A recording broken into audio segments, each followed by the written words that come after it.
Bismillahirrahmanirrahim. Assalamu alaikum wa rahmatullahi wa barakatuh.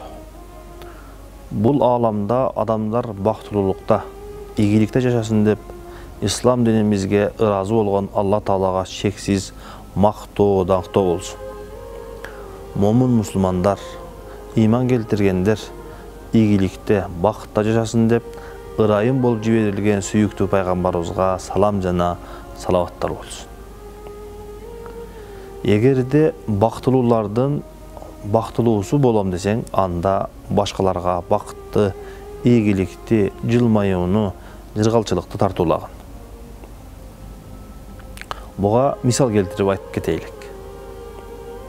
Bir адам оорып, үй бүлөсүн, анын үйін қараңғылық қаптап, қыжалатчылық, өзі да келешегім қандай болот екен, үй бүлөм қандай болот екен деп қиыншылыққа ұшырап, үйіні қараңғылық қаптап тұрған уақытта қайсы бір адам ушул үй бүлөгө бактылуулук киргизейин, жыргалчылык, жылмаюуну киргизейин деп жардам берсе кандай болот?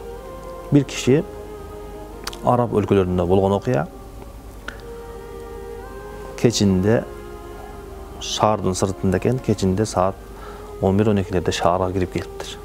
Шаарга кирип келсе, bir аял кичинекей бөөгү менен жанында күйөөсү менен ыйламсырап туруптур. Жанына келсе, бөбөк ооруп, температурасы көтөрүлүп, абдан кыйын абалда экен.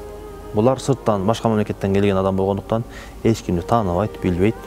Ушундай кыйын, оор абалда экен. Аларды көрүп, жүрөгү жумшап, ушуларга жардам кылайын деп, эртең менен таң атык чейин аларды бул ооруканадан ал ооруканага, бул аптекадан бул аптекага алып, дарысын издеп, доктурга көрсөтүп, таң атык чейин ошолор менен бирге жүрүптүр. Ошолор менен бирге жүрүп, эртеси аларды өзүнүн жайына апарып таштап коюп кеткенден кийин бул окуяны ушул киши устазга касам айтып жатат. Мен ушул бир нече саат ушуларга жардам бердим, алардын көңүлүн көтөрдүм, аларга колумдан келишинче жардам бердим. Бирок ошодон кийин 2 жума мен бейиште жүргөндөй рахат алып жүрдүм дейт. Караңыздар, bir нече саат ошол адамдын көңүлүн көтөрүп, жардам берип, колунан келишинче кызматын кылыптыр. Андан кийин ал адам 2 жума бою бейиште жашагандай жыргалчылыкта, рахатта жашадым дейт. Демек, бактылуулардын эң бактылуусу болом десең, анда башкаларга бактылуулукту, жылмаюуну, рахатты тартуулаган. Баарыбызга белгилүү болгондой, жалпы өкмөттүн ооруканаларында ооругандар, сыркоологондор көп болгондуктан көбүнчө ооругандарга анчалык деле көп көңүл бурулбайт. Өзгөчө кедей кембагал болсо. Ушундай чоң бир ооруканада иштеген доктур дагы устазга өзүнүн рахатыны, жыргалчылыгын айтып берет. Бул ооруканада келген оорукчандарды, бейтаптарды караганда өтө берилүү менен өзгөчө бир ооруканада жаткандай алардын көңүлүн көтөрүп, ар бир кадамды көңүл коюу менен, берилүү менен алардын көңүлүн алып, алардын жүзүнө жылмаюуну тартуулап кызмат кылат экен. Бул доктур айтат, аларга мен ушундай мамиле кылганым менен мен ар дайым бейиште жүрөм дейт. Ар бир кылган кадамымда, ар бир кылган ишимде мен рахат аламын, бейиште жүргөндөй жыргап жүрөм дейт. Демек, бактылуулардын эң бактылуусу болом десең, башкаларга бактылуулукту, жыргалчылыкты, ийгиликти тартуулаган. Bir үй бүлөдө атасы ооруп, бала чакасы кайгырып, аялы кайгырып, өзү да кайгырып, капаланып, ойго батып отурса, башка бир колунда бар бай киши ушул үй бүлөгө жардам берүүнү чечиптир. Караңыздар, ушул үй бүлө дарыланыштан мурун кандай эле?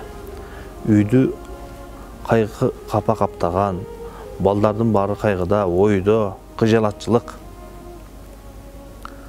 Ушул киши буларга жардам берем деп врачка айтыптыр.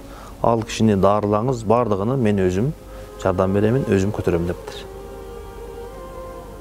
Дарыланып бүткөндөн кийин, айыккандан кийин ушул үй бүлөгө зыяратка барышса, ал үйдү ушундай бакыт, жыргалчылык, балдардын жүзүндө жылмаюу, жүгүрүп бардыгы рахаттанып ойноп, үй нурго толуп, жыргалчылыкка бөлөнгөн. Ал эми бул оорудан алдын, бул айыгуудан алдын ошол үй бүлөдө кайгы капа, караңгылык каптап ушундай кыжалатчылык болуп турат эле. Эми караңыздар, ушул үй бүлөгө ушундай рахатты, жылмаюуну тартуулаган, буларга жардам берген, алардын көңүлүн көтөргөн адамдын Алла Тааланын астында даражасы кандай бийик, кандай улук. Сүйүктүү пайгамбарыбыз саллаллаху алейхи ва саллям бул нерсени өзү иш жүзүндө көргөзүп кеткен. Пайгамбарыбыз айтат: "Менин ушул мешитимде" дейт.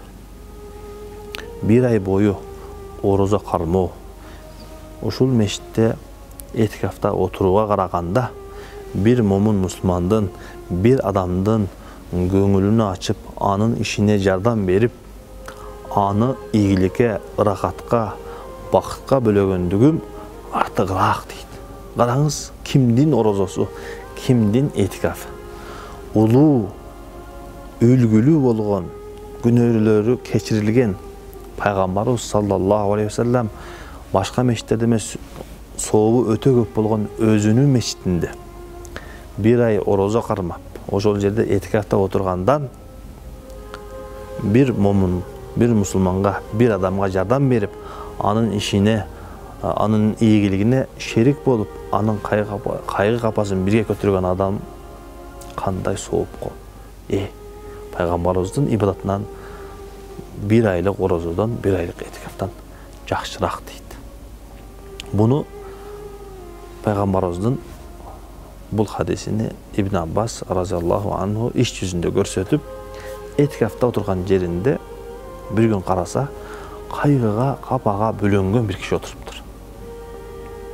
Ибн Аббас келип, ал кишинин абалын сурап, "Эмне мынча кайгыга баттың, капаландың, ойго баттың" десе, бирөөдө карызым бар эле. Аны төлөй албай, көпкө кыйналдым, кыжалат болуп турам дегенде, ал кишиге барып мен сүйлөшүп коюуну каалайсыңбы, айтып коюуну каалайсыңбы десе, кана эми ошондой кылсаңыз дейт. Деп чыгып баратса, жанындагы достору: "Ой Ибн Аббас, сен этикафта отурбай белең? Этикафта турганыңда сен мешиттен сырткарга чыгып, алыска кетсең болбойт эле го" десе, Ибн Аббас аларды бир карап туруп, бул жагында турган сүйүктүү пайгамбарыбыз саллаллаху алейхи ва салламдын кабырына карап туруп айтат: "Ушул кабырдын ээси, ушул күмбөздүн ээси мындай деп айткан: мен ушул мешитимде bir ай орозо кармап, этикафта отуруп, ибадат кылганга караганда бир момундун, бир мусулмандын, бир адамдын кайгы капасын бирге көтөрүп, ага жардам берип, анын көңүлүн көтөргөндүгүм артыгыраак дегени укканмын. Ошон үчүн мен бүгүн ушул адамга жардам берейин деп бара жатам" дейт. Караңыз, эгерде ийгиликке, бакытка жетем десең, бактылуулардын эң бактылуусу болом десең, анда башкаларга бактылуулукту арнагын, тартуулагын, колуңан келишинче жардам берген, бактылуулардын эң бактылуусу болосуң. Себеби Алла Таалам биз берген жакшылыкты, биз берген садаканы эселеп кайра бизге кайтарып берет. Садака берсеңиз, Алла Таалам 10 эседен 700 эсеге чейин көбөйтүп берсе, башка бирөөгө сиз ырахатты, жыргалчылыкты, бакытты тартууласаңыз, жардам берсеңиз, көңүлүн көтөрсөңүз, Алла Таалам сизге ондоп, 20лап, 100дөп, 700 эсеге чейин кайрадан андан да көбүрөөк кылып кайтарып берет. Алла Таалам барыбызды бактылуулардын да эң бактылууларынан кылган болсун. Башкаларга бактылуулукту, ийгиликти, жыргалчылыкты, жылмаюуну тартуулаган өзүнүн сүйүктүү кулдарынан кылган болсун. Ассаламу алейкум ва рахматуллахи ва баракат.